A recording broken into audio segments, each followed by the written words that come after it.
comment y aura-t-il des prédicateurs s'ils ne sont pas envoyés? Il dit, selon qu'il est écrit, qu'ils sont beaux les pieds de ceux qui annoncent la paix. De quoi?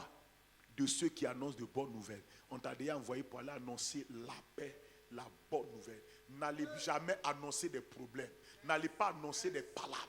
N'allez pas annoncer que ton pasteur est mieux que l'autre pasteur. Arrête ça.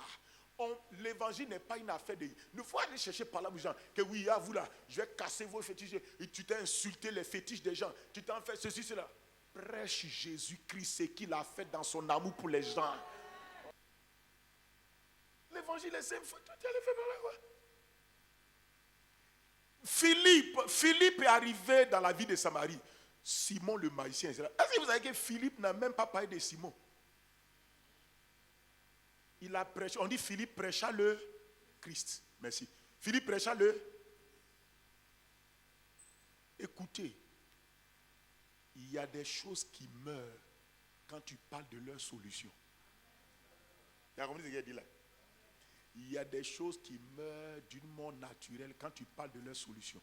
Écoutez, ne combattez pas le faux évangile en confrontant le faux. Prêchez le vrai évangile jusqu'à ce que le faux la meure d'une mort naturelle.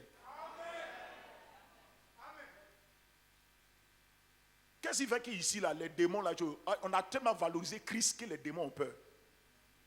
C'est Christ. Matin, Christ. On l'a le visage Christ. On se brosse à dents Christ. On mange Christ. Petit déjeuner, Christ. Déjeuner, Christ. Dîner, Christ. Dessert, Christ. Goûter, Christ.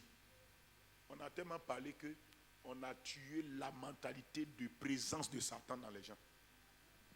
C'est pourquoi il dit que la vraie démonologie, ce n'est pas de parler des démons, c'est de parler de Christ.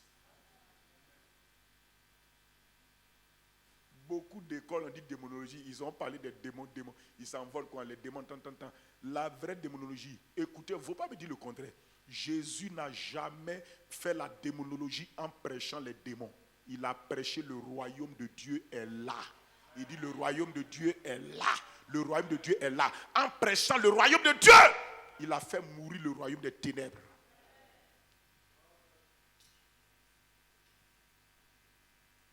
Il a insisté sur le royaume de Dieu. Il a tellement valorisé le royaume de Dieu que le royaume des ténèbres s'est affaibli. C'est pas ça. Montre-moi où Jésus s'est arrêté en train de parler des choses. Où il a parlé de Belzébuth, c'est là que les gens lui ont dit c'est pas les démons ils travaillent. Il dit mais si moi ils ne travaille pas à Belzébuth, vos enfants ils travaillent pas à qui?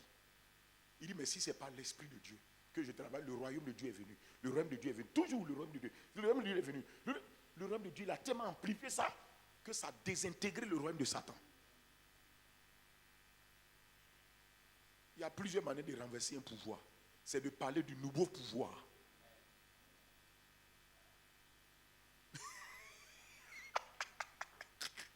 Vous voulez prendre fusil.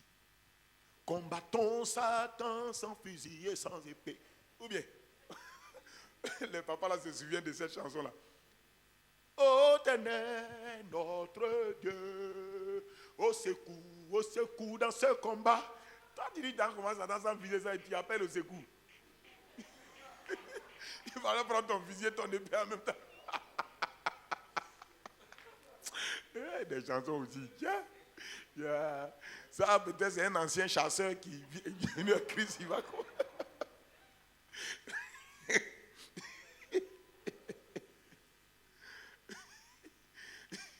Et au Ténèbre, notre au secours aussi dans ce combat. Tu cries au secours pourquoi? Tu cries au secours pourquoi? On a déjà dit d'où nous viendra le secours. Celui même qui a dit ça, il a trouvé la réponse. Le secours vient de l'Éternel. Le secours qui est venu de l'Éternel s'appelle Jésus-Christ. C'est tout. Le secours est venu, il n'y a plus au secours. On exerce la foi maintenant, on ne crie plus au secours. Un chrétien dit au secours, au secours. Non, quiconque invoquera son nom. Son nom est le salut. Son nom est la victoire. Son nom est l'exaucement. Invoque son nom. Nous n'avons ni or ni argent. Ce qu'on a, prends-le au nom de Jésus. Quel est le secours dans ce combat?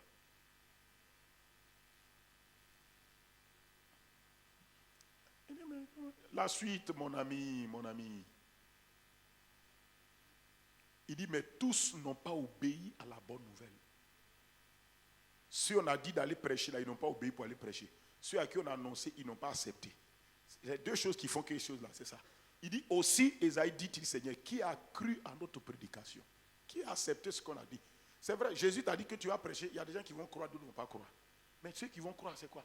Il dit, regardez bien, on va arriver sur un passage, regardez bien. Il dit, qui a cru à notre prédication? Qui a cru? Donc la prédication est le véhicule pour générer la foi dans le cœur des gens. Je vais te montrer la foi efficace là. Je vais te montrer. On va lire le passage, tu vas voir. Il dit, qui a cru à notre prédication? Qui a cru à notre prédication? Or, Paul dit, c'est la parole de foi qu'on prête. La parole de foi, on a dit, c'est la parole qui parle de Jésus-Christ. Pour que les gens aient foi en Jésus, il faut qu'on parle de Jésus. Il faut qu'on dise les choses. Ça, la parole de foi, la bonne nouvelle. Il dit qu'ils sont beaux les pieds de ceux qui annoncent la paix, qui annoncent quoi? La bonne nouvelle. La suite, regarde la suite, regarde bien. Il dit ainsi. Donc, ce verset-là, regardez bien, ce verset-là, qu'on connaît nous tous là. Ainsi, la foi vient de ce qu'on entend. Et ce qu'on entend vient de la parole de Christ là. Ça veut dire de la parole de Christ. La parole de Christ. La parole de celui qui est ressuscité et qui par l'Esprit habite en nous. La parole qui jaillit de Christ. C'est ça. C'est pourquoi il faut parler de Christ. Quand tu parles de Christ, les gens vont entendre la parole de Christ. Le Saint-Esprit va révéler le Christ dans leur cœur.